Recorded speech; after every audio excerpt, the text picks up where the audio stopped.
Hello everyone, my name is Eden Tyran, and I'm here sharing with you a game that I like. I came across this game just browsing through Steam and I saw Ghost in the Shell and I was like, oh, I love that anime. And so this is Ghost in the Shell First Assault. Developed by Neople and published by Nexon. They have a very strange assortment of games under their umbrella, but let's go ahead and take a look. I read through some of the reviews on Steam, and they said this game was really horrible. And then I started going through some of the more recent reviews, and they're like, oh, this game's great, check it out. So I wanted to see.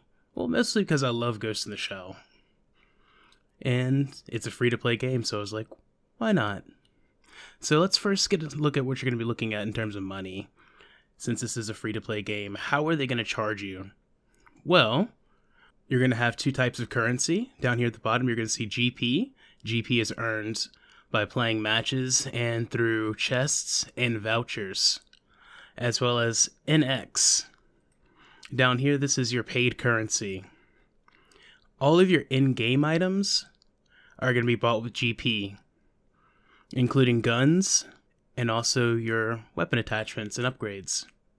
And as you saw before, skins and operative outfits cost you these NX points. And NX points equal roughly $1 per 1,000. One way that you can enhance your, or get the, premium experience is by getting a Section 9 pass. Section 9 passes enhance the amount of GP that you earn in combat by 100%, so it effectively just doubles it, which makes you earn GP a little bit faster. One thing that I found really odd for a game that's still in beta, actually, to have DLC, but it looks like DLC is mostly like in-game items and also vouchers. It looks like these are just skins and Section 9 passes, as well as a few vouchers. So in terms of the market so far, it doesn't seem to be too bad. I've gotten quite far without having to pay a single dime. And granted, I'm not the best player. I'm barely scraping over 1 KD. Alright, so let's go ahead and take a look at what exactly you're going to be doing in this game. What makes this game stand out from other games? Well, you're going to have various operatives, and each one of these operatives is a cast of Ghost in the Shell: The Second Gig, from the well-known characters like Togusa and the Major, to, kind of background characters like Borma, Kuro, and Ishikawa. Well, you usually hear them scream, Ishikawa! Ishikawa! So he's kind of their hacker guy. He's pretty cool. And each one of these guys has a different ability. Half of these abilities, when activated at their second level, will transfer benefits over to their teammates. So Saito, with his, lets him see through walls and basically ping enemies all over the map. When he activates his level 2 ability, it allows him to share that information with everyone else around him, which is pretty nice. Someone like Borma, his ability lets him regenerate. At level 2, he can share that with everyone else. However, someone like Ishikawa, who has a turret, instead he just gets an upgraded turret instead of being able to give his friends a turret or something like that, which would be kind of cool. Maybe give them ammo or something. But let's go ahead and get down to it. If you look over here, you have the Tachikoma. This is an alpha test, so it looks like all these little upgrades are free. Okay, I played around with a few of these things, and it looks like a lot of people forget to check it out. And all you have to do is just put on the propulsion, and you can upgrade all these things. And you can do it completely for free. And then down to the nuts and bolts. The gunplay in this is pretty solid. The guns sound nice, there's good recoil and everything. Everything feels pretty solid.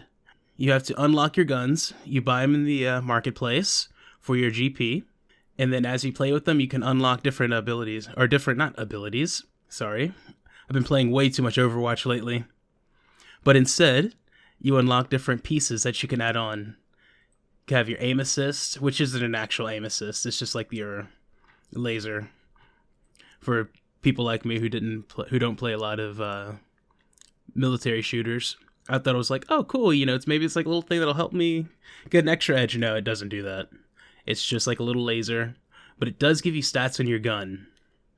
And so you have your muzzle, your grip, your bipod, you know, the whole cha-cha-cha. But each one of these is also bought with GP. And so it could take quite a while to upgrade your gun the way you like it. And then, of course, you have damage, accuracy, stability, rate of fire, range, and ammo. And then this one is a promotional gun that they're giving away right now. It even comes with a skin. So a lot of people are using this, and it's a pretty solid gun. Of course, we're going to get into the meat and potatoes of this. We're going to get into the action. Right now, there's two main modes going on right here. You've got Ghost Assault and you've got Quick Dive. Ghost Assault, not a lot's been going on here. It's locked until you get level 7, and I've tried getting in, and nothing's happened so far.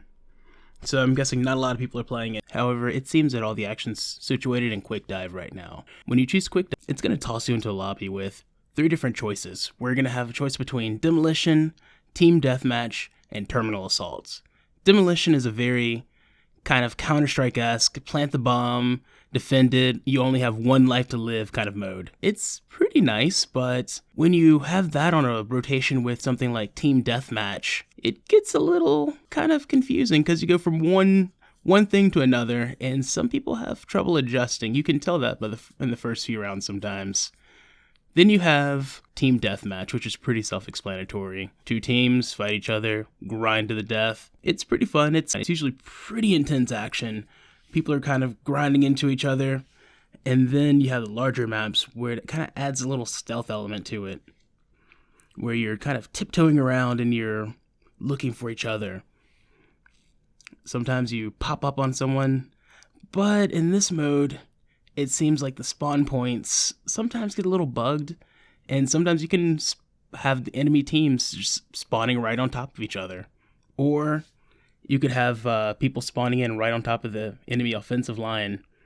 It's pretty annoying when it happens, and I understand it's a beta, so they're working on it, but so far it's still pretty fun. And then we have Terminal Assault, which is pretty awesome. A lot of people either love it or they hate it, and so far I love it. With Terminal Assault, you go through and it's like a dynamic dynamic King of the Hill, I guess, in which you fight for each terminal point, and then you capture the terminal point, and you can summon your Tachikoma, and your Tachikoma is like this little tank, and it's really great.